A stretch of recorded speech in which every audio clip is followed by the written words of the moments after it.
백성들은 이제 두 번째 유월절을 맞이하게 됐는데, 오늘 본문은 유월절을 지키는 것이 얼마나 중요한지, 또 유월절을 지키는 방법에 대해서 알려주고 계십니다. 하나님이 이 절기를 지키는데 요구하신 태도가 있습니다. 그 태도를 보면 구약 절기를 어떻게 현대적으로 해석을 하고 그 의미를 배우고, 또 그 요구하신 태도 안에 보면 때를 따라 돌보시는 그 하나님의 은혜를 볼 수 있고, 또 하나님을 기억해야 하는, 그리고 순종하고 결단하는 우리 신앙의 모습을 배워야 되겠구나라는 생각을 하게 됩니다.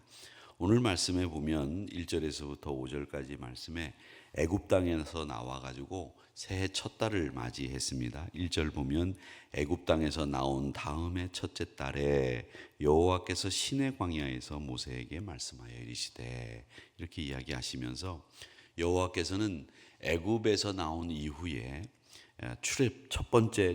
출애굽 이후에 첫 번째 유월절을 하나님 앞에서 지켜라, 이렇게 이야기를 하시는데, 유월절은 여러분 아시는 것처럼 애굽에 내려진 10가지 재앙, 그리고 10번째 재앙이 초태생의 죽음 아니겠습니까?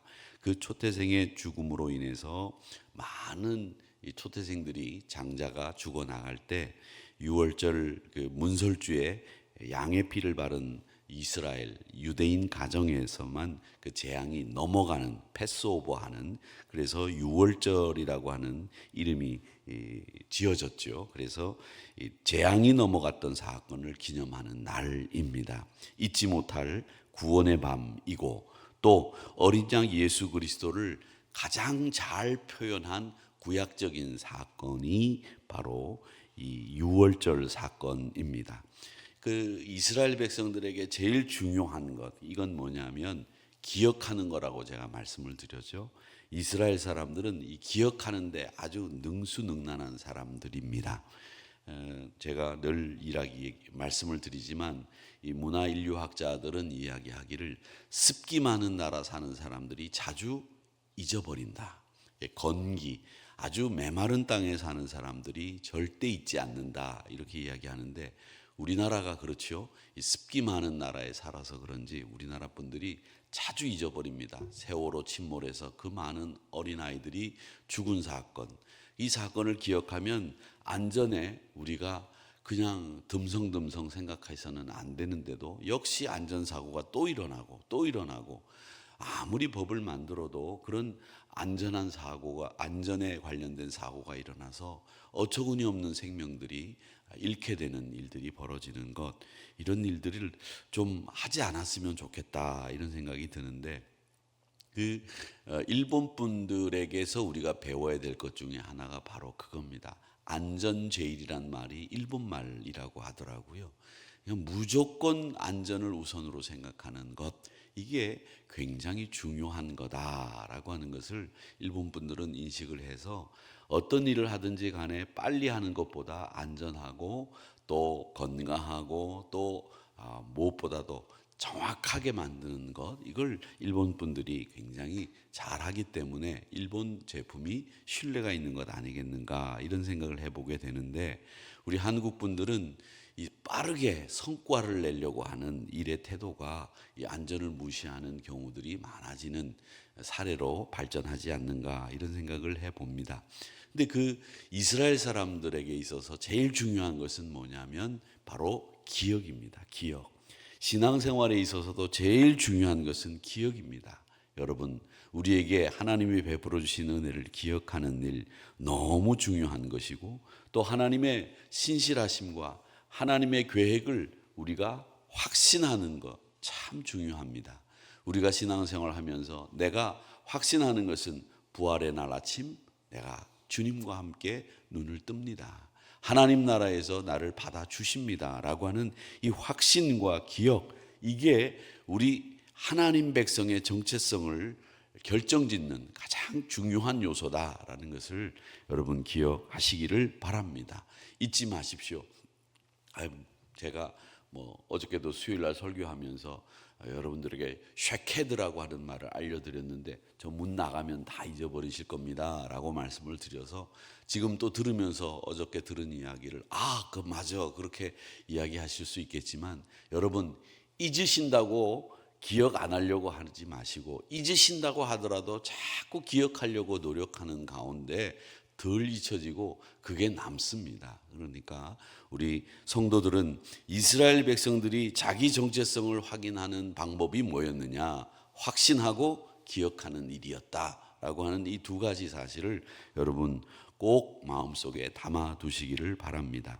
이래서 이 사람들은 이 절기를 지키는 일, 하나님의 은혜를 기억하고 우리가 가나안에 들어간다고 하는 확신을 가지는 일, 이걸 가지고 40년 광야 생활을 견뎠고 2000년 나라가 없는 그 시대를 견디면서 언어를 다시 부활시키고 자기 언어로 만들어 냈다라고 하는 겁니다. 우리가 하나님이 행하신 일을 기억하는 것, 그건 하늘 백성다운 삶을 시작하고 유지할 수 있는 방법입니다 라고 제가 여러분들에게 말씀드립니다. 자, 그리고 6절에 보면 여러 가지 사정으로 유월절을 지킬 수 없는 사람들의 이야기가 나옵니다.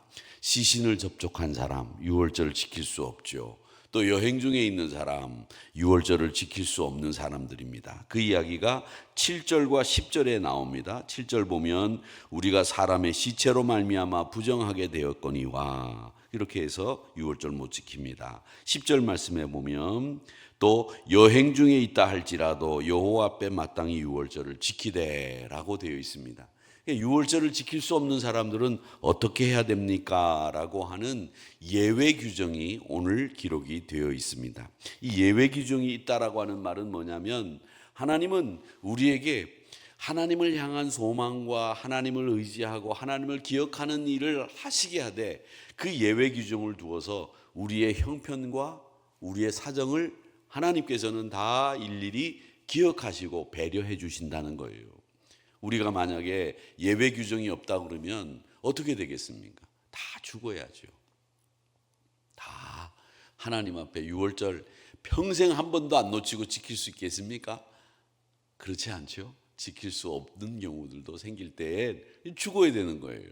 그런데 하나님은 예외 규정을 두셔서 우리로 하여금 하나님을 사랑하고 하나님의 은혜를 기억할 수 있는 방법을 허락해 주셨다라고 하는 겁니다.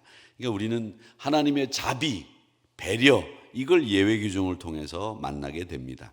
이 절기의 목적은 지켜라, 안 지키면 죽는다 이게 아니죠.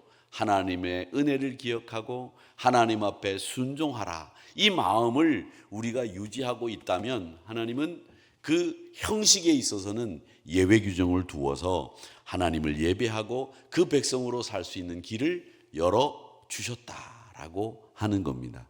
그러니까 이걸 우리 한국 분들은 유돌이라 그렇게 이야기를 하는데 유돌이는 나쁜 의미로 쓰이는 뜻이죠. 예외 규정은 그 마음과 정신은 올곧이 하나님의 은혜를 기억하고 올곧이 하나님의 말씀에 순종하며 살겠습니다라고 하는 마음이 있다면 형식은 언제나 예외가 있을 수 있다라고 하는 것을 우리 하나님은 배려의 차원에서 말씀해 주시고 있다라고 하는 겁니다.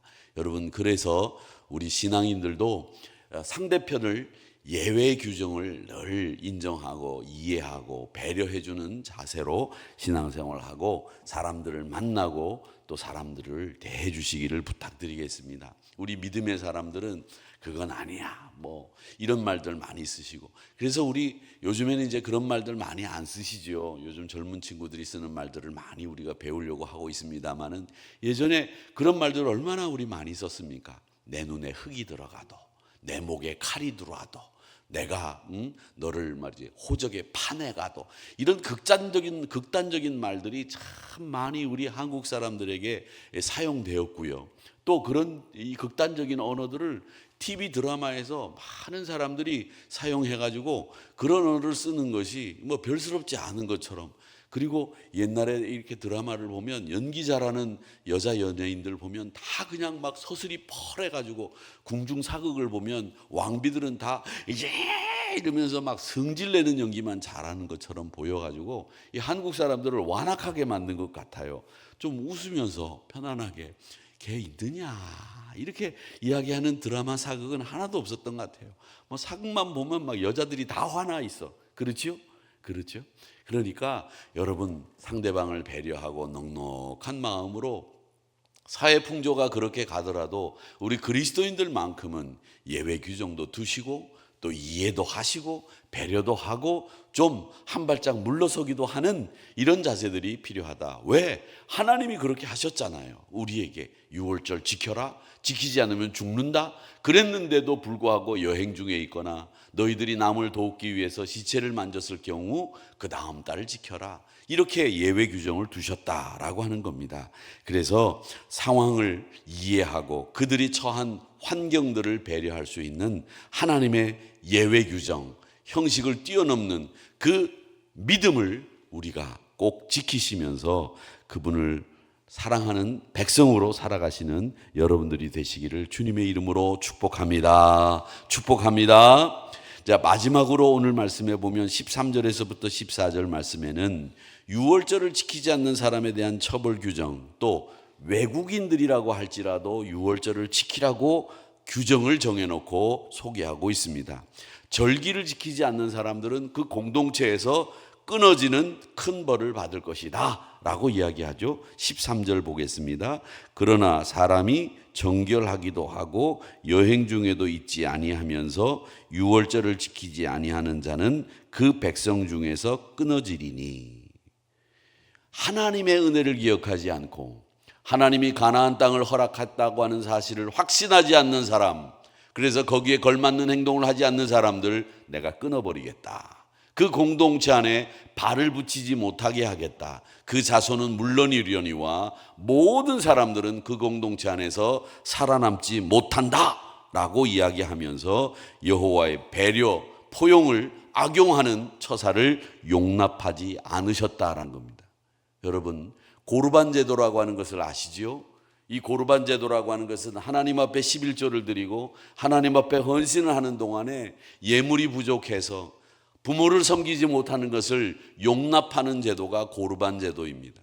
그런데 그 제도를 악용하죠. 하나님 앞에 드렸다 해서 부모를 모시는 일을 하지 않는 거예요. 의도적으로 악용하는 거죠, 제도를. 그런데 오늘 이 말씀에도 여호와의 율법을 지키기 위해서 너희들이 은혜를 기억하고 소망을 확신하는 일을 해야 되는데도 불구하고, 그런 일을 함에도 불구하고 너희들의 형편을 사정이 이렇다 하여 이런 법을 악용하는 사람들, 게으름을 변명하고 또 배려하고 포용하는 것을 악용하는 이런 태도를 용납할 수 없다라는 겁니다. 하나님은 우리의 중심을 아시고 우리의 본심을 아시고 우리가 하는 행동의 동기를 아십니다. 뻔하겠죠. 하나님의 눈에 보면, 우리가 하는 일을 보면서 하나님은 어떤 생각을 하시겠어요? 저 녀석 게으른 것을 변명하고 합리화하고 있구나. 내가 이해하고 용서하고 배려하는 것을 악용하고 있구나. 하나님 아시지 않겠습니까? 그걸 용납하지 않겠다라고 하는 겁니다. 그러니까 우리 이스라엘 백성들에게 그렇게 엄격하게 말씀하신 것처럼 우리 믿음의 사람들에게 있어서 제일 중요한 것은 우리의 동기예요. 우리의 본래 마음이고 중심입니다. 우리 중심이 하나님의 은혜를 기억하는 자세에서 벗어나면 안 됩니다. 우리의 중심이 내가 가나안 땅에 들어가서 살 수 있는 소망을 하나님이 주셨습니다라고 하는 확신을 잃어버리면 안 됩니다. 그런 태도를 요구하고 계신 거죠. 그 다음에 이제 이스라엘 중에 거하는 외국인들에게 유월절 규정을 지켜라 이렇게 이야기를 하시는 이야기는 뭘 얘기하느냐면, 이 공동체 안에 들어왔으면 이 공동체 안에 있는 사람들은 누구나 다 한결같이 그 공동체를 유지하기 위해서 이 공동체가 지켜야 되는 법을 너희들도 지켜라.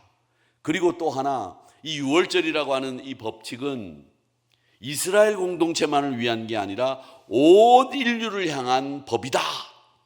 그러니까 우리 모두가 하나님의 은혜를 기억하고 소망을 확신하는 모든 인류가 지켜야 될 법이다라고 하는 것을 알려주시기 위해서 외국인 너희들도 지켜라 이렇게 말씀하시고 있는 겁니다. 그러니까 이스라엘 공동체 울타리 안에서만 이 일이 이루어져서는 안 된다라고 하는 거죠. 구원의 은혜는 끝이 없다고 믿습니다.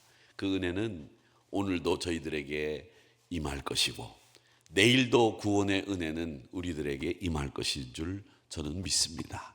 그렇고 우리 하나님께서 우리에게 배려와 포용을 허락해 주셨기 때문에 그것을 이용해서 게으름을 덮거나 우리의 믿음 없음을 덮어내는 것은 오히려 울타리 밖에서 슬피 울면서 이를 갈게 되는 내쫓긴 종의 처지가 될 수 있습니다. 성실하게 마땅히 유월절을 지켜야 된다라고 하는 것을 우리가 기억하면서 이 두 번째 유월절 규례를 통해서 우리가 하나님의 행하신 일을 꼭 기억합시다.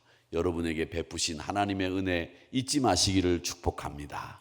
잊는 것은 하나님 앞에서 우리의 신앙을 잃어버리는 것하고 똑같습니다. 내가 받은 은혜, 내가 받은 구원의 감격 잊지 마세요. 그리고 그것을 기억하면서 늘 기뻐하시기를 바랍니다. 그리고 장차 우리에게 하나님이 내려주실 큰 은혜를 소망하는 일을 멈추지 마시기를 바랍니다. 여러분에게는 하나님이 내려주실 큰 은혜의 선물이 기다리고 있습니다. 우리가 어릴 때 아침에 성탄절 날 아침에 일어나 보면 그 아침에 양말 안에 많은 선물이 내가 원하는 선물이 어떻게 그렇게 산타크로스 할아버지가 잘 알고 넣어두셨는지 그 선물이 크리스마스 트리 성탄절 트리 위에 다 걸려 있으면 아침에 눈을 뜨면 얼마나 기분이 좋아요. 그렇죠? 여러분은 그런 게 하찮아서 기분이 안 좋으셨는지 모르지만 저는 굉장히 기분이 좋았어요. 그런데 제가 그때 그 은혜를 부모님의 은혜를 기억하고 그 성탄절 선물을 기억하면서 어떤 생각을 했냐면 어린 마음에 내가 우리가 부활한다고 하는데 우리가 부활했을 때 눈을 딱 뜨면 그 부활의 아침에는 우리가 생각할 수 없는 놀라운 일들이 우리 눈에 쫙 펼쳐질 텐데 얼마나 행복하고 기쁠까 이런 생각을 이 어린 놈이 알았었어요. 그래가지고 제가 그때 그 생각을 했던 게 지금 생각해도 기특해요. 어떻게 그런 생각을 했을까 이런 생각을 했는데 여러분 부활의 날 아침 우리가 눈을 뜨게 될 때 생명수 강이 흐르는 그 하나님 나라에서 우리가 눈을 뜨게 될 텐데 아름다운 그 동산에서 주를 찬양하며 기쁨의 노래를 부르면서 즐거운 그 생활을 이제 하게 될 텐데 그걸 소망하고 확신하셔야 됩니다. 그리고 우리가 얼마나 많은 은혜를 지금까지 받았습니까? 그 받은 은혜를 기억하셔야 됩니다. 이게 유월절 규례의 정한 본질이고 의미입니다. 오늘도 우리 사랑하는 성도 여러분 받은 은혜를 기억하십시다. 얼마나 크신 은혜가 우리에게 주어졌습니까? 얼마나 감사합니까? 다른 사람들은 말이지 다 죽었어요. 그런데 우리는 여기서 건강하게 하나님의 은혜로 여기 있습니다. 또 나중에 우리가 하나님 나라 가게 될 때 생명수 강가에서 눈을 뜨게 되는 기쁨의 날을 맞이하게 될 텐데 얼마나 기뻐요. 얼마나 행복해요.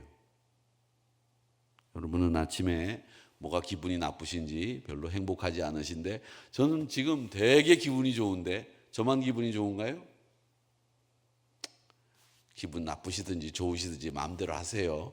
어쨌든 다 기분이 좋으시리라고 보고 이렇게 은혜를 기억하고 소망을 확신하는 이 두 가지 사건, 이 두 가지 사실을 오늘 이 아침 시간에 여러분 머릿속에 가슴속에 딱 넣어 놓으시고 6월절은 은혜를 기억하는 날입니다. 소망을 확신하는 날입니다. 이 두 가지 사실을 6월절 그러면 은혜 기억, 소망 확신 분명하고도 확실하게 신앙생활을 감당하면서 오늘 하루도 승리하시는 그렇게 지키시는 하나님의 은혜 속에 거하시는 우리 한우리 성도님들이 되시기를 주님의 이름으로 축복합니다.